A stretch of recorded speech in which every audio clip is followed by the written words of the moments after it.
99 Toyota 3.0 valve seals, vvti valve filter screens. As you see, pulled the air box out. This is part 2, I think. I'm going to make this a two-parter. My technical difficulties with my phone. But if you see, here's your rear, and I have a 3/8 extension times 2 3-inch. Get you back in there. If you had a 6, or would be okay. 14 millimeter. And I took the first head out, the first screen out, and let's see where we're at. Right in there. You see, there's your oil filter, your oil filler, I mean, and right in there. And I'll show you what that looks like.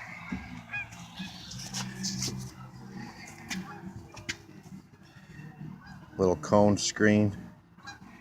This comes out. Oh. And you see the big end goes in first. Then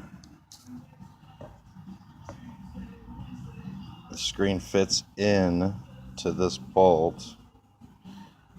It slides all together. No O-ring. No Teflon. 14 millimeter head. The screen, I did this once before. I think I picked them up at Toyota. I have one right here in town, so you can blow these out, or I like brake clean. Seem to work just fine. Something that's not going to eat up all the plastic. Let me get back to that second one. We'll see what it looks like. Okay, here's the second one.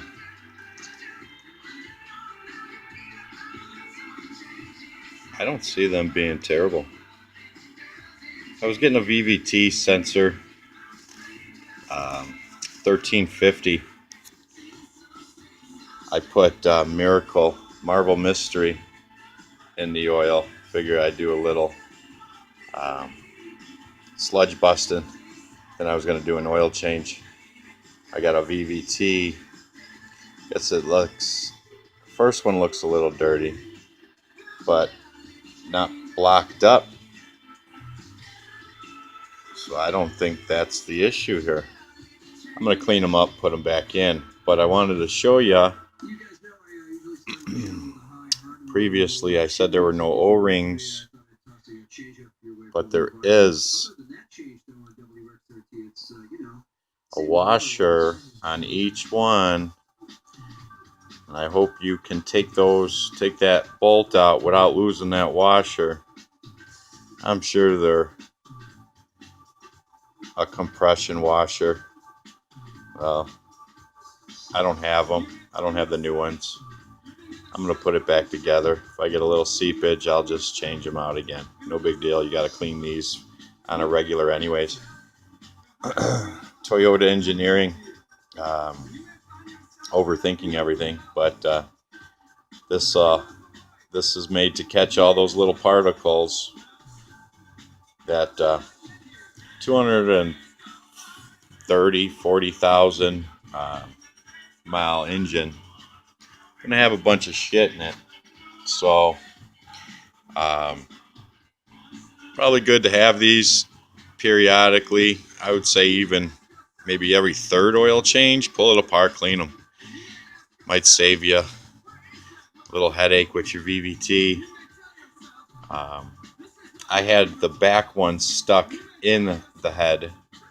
I just used a little like number 1 flat screwdriver and pulled it out of the head. Be very careful with these. Make sure they go in back the right way. Once again, the big end goes into the engine, and this fits right into the bolt. I'm gonna clean them up. Okay, I just sprayed this one up Spray it on the inside and push the particles out. You don't want to blow them in, so I spray on the inside, blowing it through the screen. And here's the clean, and here's the old before the cleaning. So you see how nice and clean they get, how grimy they do get. So I'm going to clean this one up, put them back together. Thanks, guys. Okay, before I wrap it up for today, I haven't put them back in yet, but my phone's dying, and I wanted to show while I'm in here. These are your vvti sensors, valve variable valve timing. You have one here, and you have one back here. Connectors. Here's your harness, and you have one for each head. If you're getting that 1350 codes, hopefully you clean the screens first, change your oil, make sure you have the right. I like 530. It's what the engine calls for. Nothing's changed. Good detergent oil. And hopefully you change your screens first. Hopefully that'll solve the problem.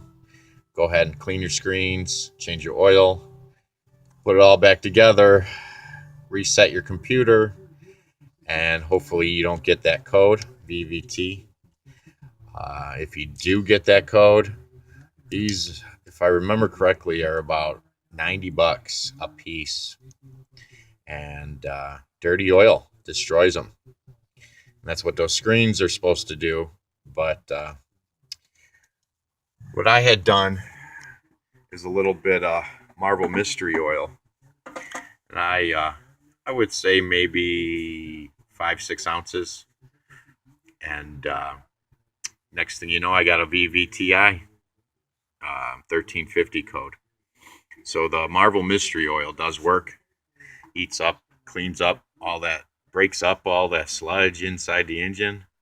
And I'm just hoping I didn't wreck my vvti sensors. But I will tell you that Marvel Mystery Oil does work, and I'm a true believer. When I got this car, it was running all goofy, all erratic idle, everything. I had put Marvel Mystery Oil in it, and it purred like a kitten immediately. Literally, as I was pouring it in, it smoothed all out and leveled out, and I was a believer ever since. I've used it on many things. I mix it with acetone, and I'll use that for a penetrant. Let it sit on there. It works great for rusty, stuck bolts. Works great on the inside of the engine. I wouldn't put it in your gas on a car with catalytic converters. I don't trust it that much, but I will put it inside my engine to clean all that sludge up. I'm just hoping that it didn't rack my VVTi sensors.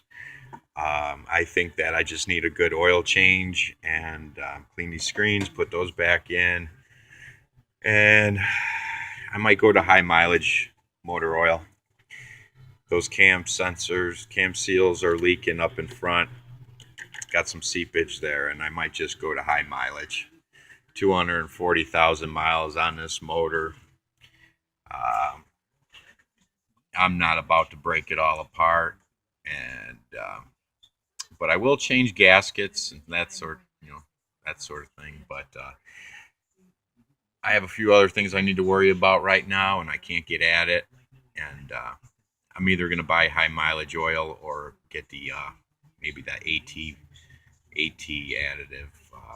Or I heard Valvoline has a max life additive that'll turn any oil into their max life version, high mileage.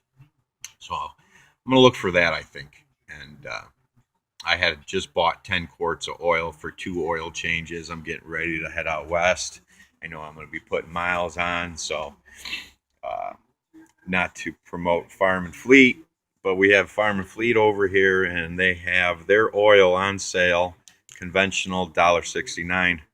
So I picked up about 10 quarts, and they have their filters on sale too. So picked them up, and here now I need high mileage oil. So I think I might just keep the oil because I can't drive the car right now. I feel like it's leaking too much oil. And put that high mileage on, and then we'll see what happens. If I have to, I'll change the cam seals in Arizona, where it's nice and warm, instead of Illinois, where it's nice and cold. So thanks, guys. I could use some subscribers. I'm new to YouTube, trying to show you what I know about this 99 Toyota Lexus 3.0. I just using my phone. I don't have any high-tech camera or anything, so basically I'm just one-handed, and it's kind of difficult. So maybe with a little couple subscribers and